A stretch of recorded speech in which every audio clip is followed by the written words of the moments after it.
बस कुछ सेकंड और 10 मंजिला इमारत धड़ाम। तस्वीरें ईरान के आबादान शहर की है, जहां रेत के तूफान ने निर्माणाधीन बिल्डिंग को मलबे में तब्दील कर दिया। हादसे में 6 लोगों की मौत हो गई, जबकि कई अस्पताल में भर्ती हैं।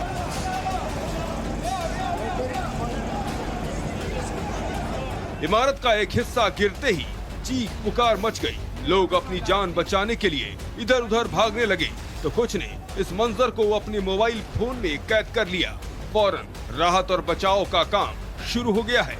मलबे के जद में रोड पर खड़ी कुछ गाड़ियां भी नजर आई।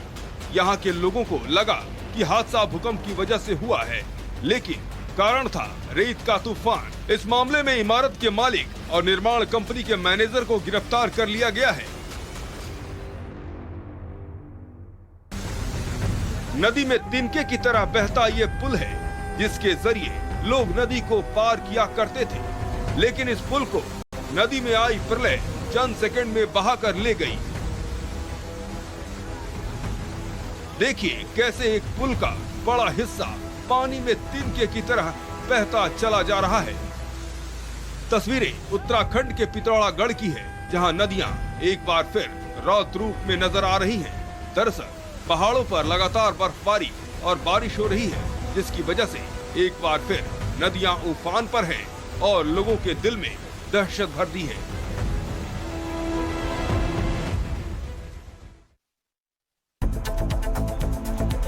राजधानी की सड़कों पर अब 150 इलेक्ट्रिक बसें दौड़ती नजर आएंगी।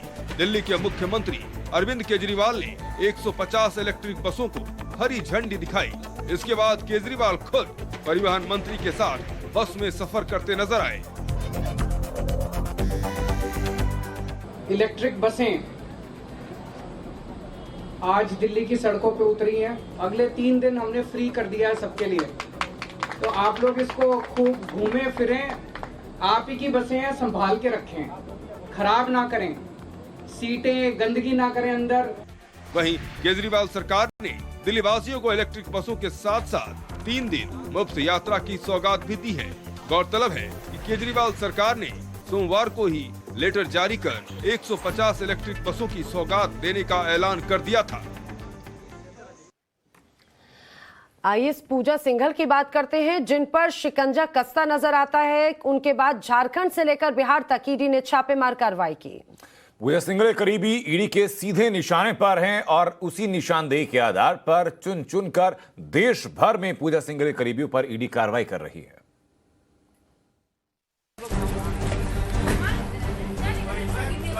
तस्वीरें झारखंड के रांची की है, जहां ईडी का छापा पड़ा है।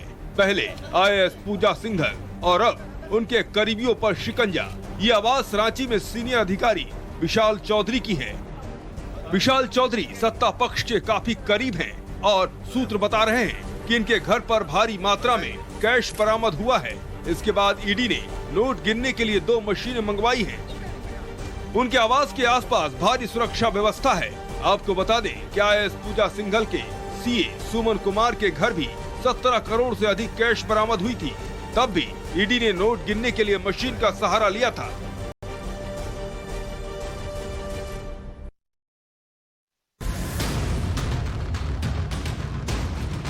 झारखंड से लेकर बिहार तक ईडी छापे पर छापे मार रही है। तस्वीरें बिहार के मुजफ्फरपुर के ब्रह्मपुरा की है, जहां ईडी की पूरी टीम अचानक आ धमकी। इलाके में ईडी के पहुंचने की खबर के साथ ही हलचल मच गई। आईएएस पूजा सिंघल पर शिकंजा कसने के बाद ईडी लगातार उनके करीबियों पर छापे मार रही है। ये त्रिवेणी चौधरी का आवास है, जहां ईडी ने छापा मारा। आपको बता दें, त्रिवेणी चौधरी विशाल चौधरी के पिता हैं और विशाल चौधरी पूजा सिंघल और उनके सीए के काफी करीबी माने जाते हैं। विशाल चौधरी के कई प्रशासनिक अधिकारियों से अच्छे संबंध हैं और वो रांची में इंजीनियरिंग कॉलेज चलाते हैं।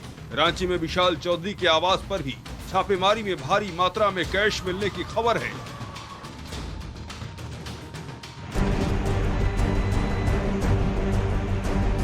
रेलवे स्टेशन से ट्रेन गुजर रही है। चलती ट्रेन में एक के बाद एक कई यात्री चढ़ रहे हैं, लेकिन थोड़ी ही देर बाद एक दुर्घटना हो जाती है। चलती ट्रेन में चढ़ने की कोशिश करता एक यात्री अपना संतुलन खो देता है और लड़खड़ाता हुआ ट्रेन के साथ घसीटता चला जाता है। लेकिन इस दौरान आरपीएफ जवान की नजर इस यात्री पर पड़ती है। अपनी जान की परवाह किए बगैर ही आरपीएफ जवान यात्री को बचाने के लिए दौड़ पड़ता है और अपनी बहादुरी का परिचय देते हुए उसे बचाने में कामयाब भी हो जाता है। तस्वीरें महाराष्ट्र के वर्धा की है, जहां चलती ट्रेन में चढ़ने की कोशिश करते हुए एक यात्री गिर जाता है। गनीमत ये रही कि इस हादसे में कोई अनहोनी नहीं हुई।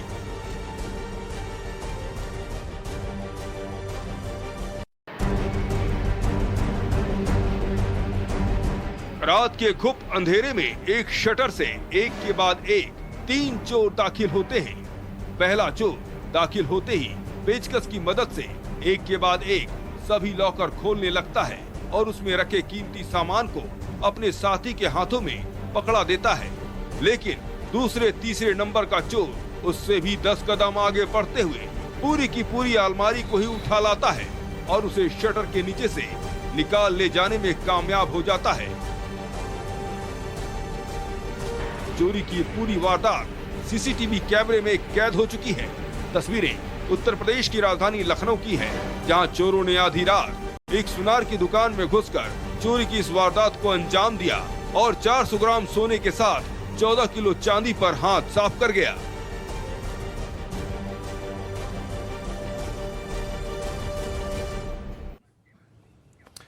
तो असम के गुवाहाटी में भारतीय सेना के जवान ने अपना शौर्य दिखाया, तो वहीं कर्नाटक में भी ऐसी ही तस्वीरें सामने आई, जहां लोगों के अंदर चीख पुकार मच गई।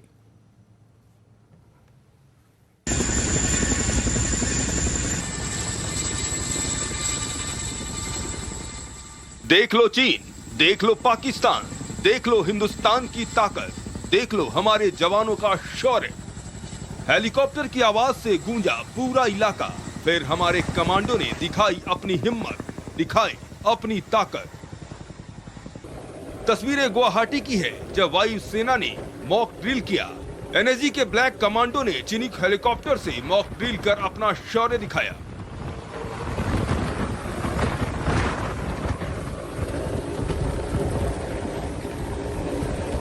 भारतीय रक्षा बल उत्तरी और पूर्वी क्षेत्र में हाई अलर्ट पर है, क्योंकि चीन एलएसी के करीब अपने बुनियादी ढांचे को आक्रामक रूप से विकसित कर रहा है। सेना प्रमुख सहित बलों के शीर्ष कमांडर सीमाओं पर सुरक्षा स्थिति की समीक्षा कर रहे हैं।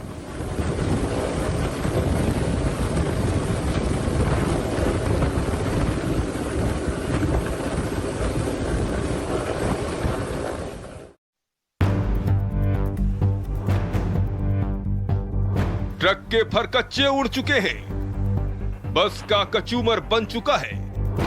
तस्वीरें कर्नाटक के हुबली की है, जहां बस और ट्रक के आमने सामने की टक्कर में 7 लोगों की मौके पर ही मौत हो गई और 28 लोग बुरी तरह से जख्मी हो गए, जिन्हें उपचार के लिए अस्पताल में भर्ती करवाया गया है। ट्रक और बस की हालत को देखकर अंदाजा लगाया जा सकता है कि टक्कर कितनी जोरदार रही होगी।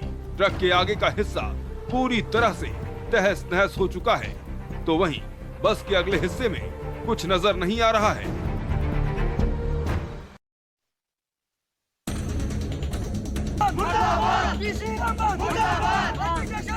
अस्पताल प्रशासन के खिलाफ नारेबाजी की ये तस्वीरें जम्मू कश्मीर के रामबन की है, जहां अस्पताल प्रशासन की लापरवाही ने सबको हैरान कर रख दिया। दरअसल अस्पताल ने एक नवजात बच्चे को मृत घोषित कर दिया। जब इसे दफनाने के लिए कब्रिस्तान ले जाया गया तो बच्चा अचानक से हिलने लगा, जिसके बाद बच्चे के परिजन उसे दोबारा अस्पताल लेकर पहुंचे, जहां से उसे दूसरे अस्पताल रेफर कर दिया गया।